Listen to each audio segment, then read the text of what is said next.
Assalamualaikum warahmatullahi wabarakatuh.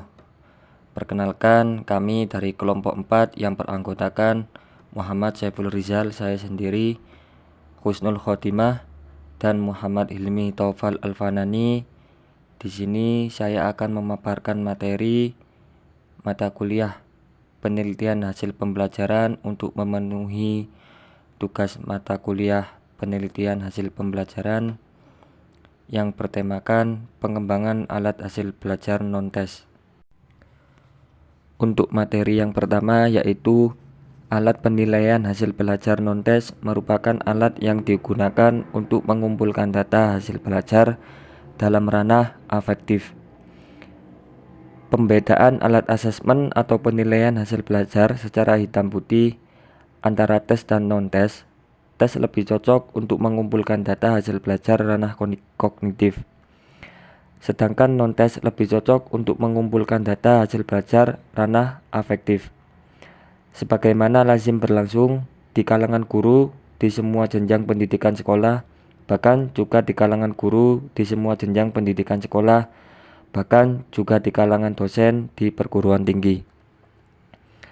Sesuai sifat dan kompletasi ranah hasil belajar yang hendak dinilai, baik kognitif, afektif, psikomotorik secara terpisah maupun sebagai kombinasi antara ketiganya.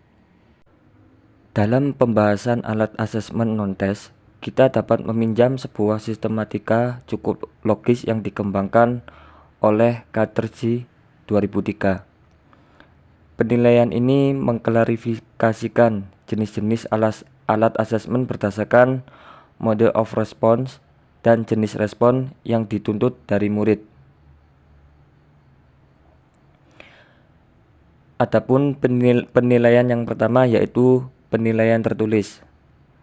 Dalam penilaian tertulis, murid harus mengerjakan tugas-tugas secara tertulis baik dalam format paper and pencil atau manual maupun dengan menggunakan komputer.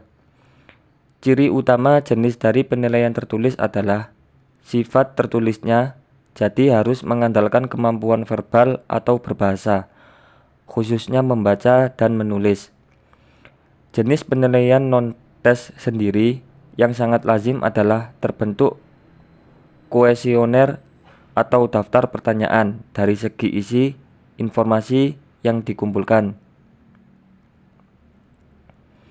Yang kedua yaitu penilaian berbasis perilaku atau respon tingkah laku atau proses.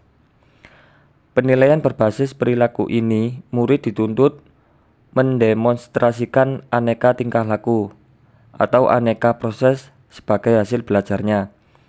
Yang bisa diamati secara langsung, ada 3 ciri utama jenis penilaian ini, yaitu bersifat live atau on the spot, dalam arti bahwa penilaian dilakukan saat aneka tingkah laku, kinerja, atau demonstrasi itu sedang berlangsung. Yang kedua, menggunakan format jawaban terbuka dalam arti murid diberikan kebebasan penuh dalam memberikan jawaban atau respon. Dan yang ketiga, mengandalkan metode observasi atau pengamatan.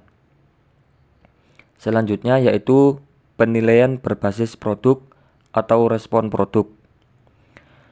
Metode penelitian ini menuntut murid menciptakan atau mengkonstruksikan produk atau hasil karya tertentu. Produk atau hasil karya ini selanjutnya dipakai sebagai dasar pengukuran dan penilaian berbasis produk lazimnya memiliki ciri-ciri sebagai berikut. Yang pertama, bersifat open-ended atau terbuka.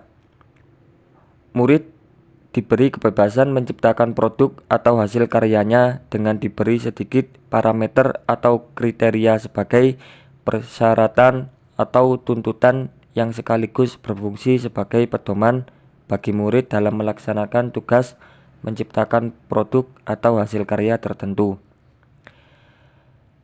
Yang kedua, disertai pemberian waktu yang longgar untuk mengerjakan tugas menciptakan produk atau hasil karya. Seringkali bahkan berupa tugas yang harus dikerjakan di rumah dalam tanda kutip take home. Yang ketiga, produk atau hasil karya yang berhasil diciptakan oleh murid dipandang sebagai evidensi atau bukti terhadap kepemilikan murid atas suatu jenis kemampuan tertentu yang lazimnya bersifat kompleks sebagai hasil belajar. Yang keempat yaitu penilaian berbasis wawancara atau respon wawancara.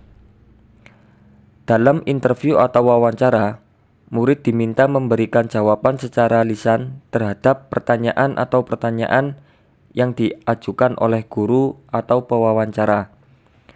Wawancara memiliki kemiripan dengan kuesioner dan observasi. Kemiripannya dengan kuesioner terletak pada format jawaban, yaitu bisa bersifat open-ended alias terbuka, berupa jawaban bebas, atau bersifat terstruktur atau tertutup berupa jawaban ya atau tidak, atau memberikan jawaban lisan singkat.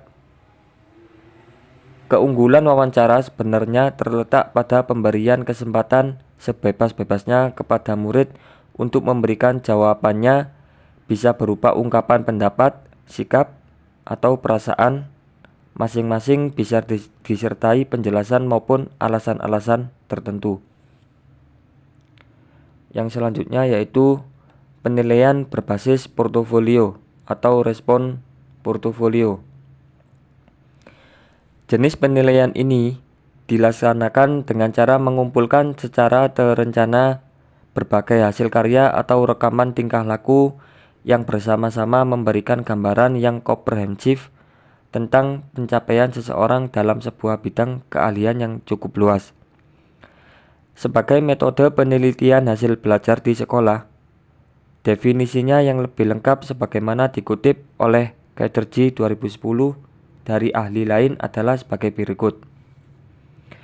Portofolio merupakan sebuah kumpulan terencana dari hasil karya murid yang akan mampu berkisah tentang usaha, kemajuan, atau prestasi murid dalam suatu bidang pelajaran atau keahlian tertentu.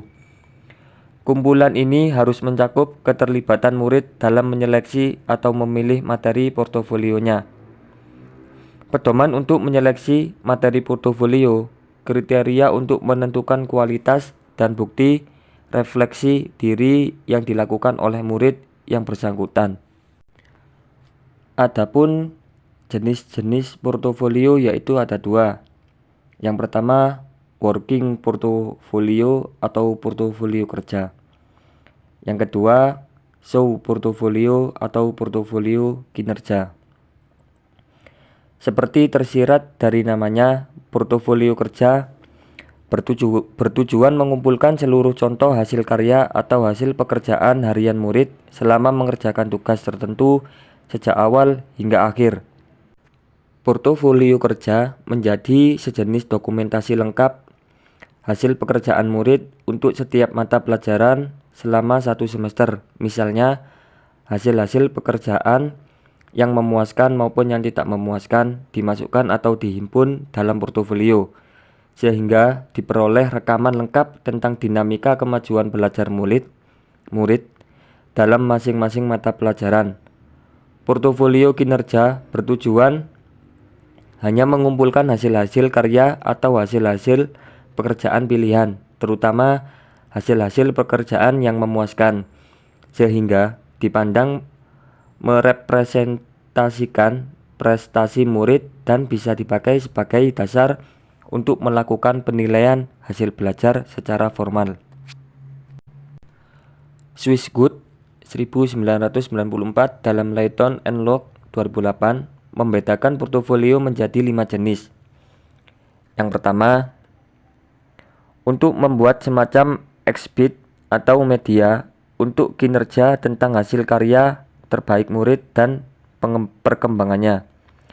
Yang kedua yaitu untuk memperoleh kumpulan hasil karya murid yang bersifat multidimensional atau mencakup seluruh kualitas yang pernah dicapainya. Yang ketiga, untuk mendokumentasikan gambaran nyata tentang rentang atau jenis-jenis kemampuan murid. Yang keempat, untuk menciptakan sarana guna, memudahkan dan meningkatkan kualitas refleksi guru dan murid tentang kemajuan belajar dan tingkat penguasaan murid atas materi atau kemampuan tertentu yang dipelajari. Yang kelima, untuk meningkatkan dialog dan komunikasi antara murid dan guru serta pihak-pihak lain. Menyangkut isi portofolio, Cheng 2001 dalam Lead and Look 2008 membedakan 5 jenis item penting yang perlu dimasukkan ke dalam portofolio, baik secara tradisional dalam bentuk hard copy maupun secara elektronik dalam bentuk soft copy, yaitu A. Hasil-hasil belajar yang dipilih murid sendiri. B. Hasil-hasil refleksi murid. Yang C. Tujuan-tujuan yang dirumuskan dengan jelas. Yang D. Sampel atau contoh hasil akhir sebuah karya. Yang E. Contoh-contoh nyata bukti terjadi perkembangan murid. Berdasarkan sifat hasil karya yang dikumpulkan atau yang dijadikan isi portofolio, NITCO 2004 dalam Lead and Look 2008 membedakan portofolio menjadi 5 jenis. Yang pertama, hasil karya terbaik.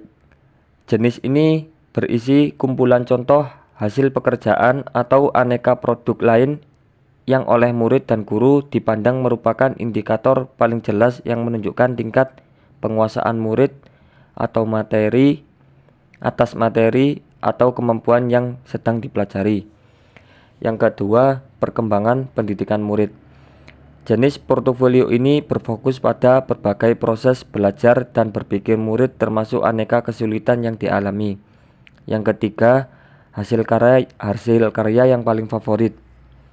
Yang keempat, proses dalam pengerjaan proyek berjangka panjang. Yang kelima, gambaran menyeluruh untuk dibandingkan dengan standar yang disusun sebelumnya. Kesimpulannya yaitu pengembangan penilaian hasil belajar non-tes merupakan pengumpulan data hasil belajar ranah afektif.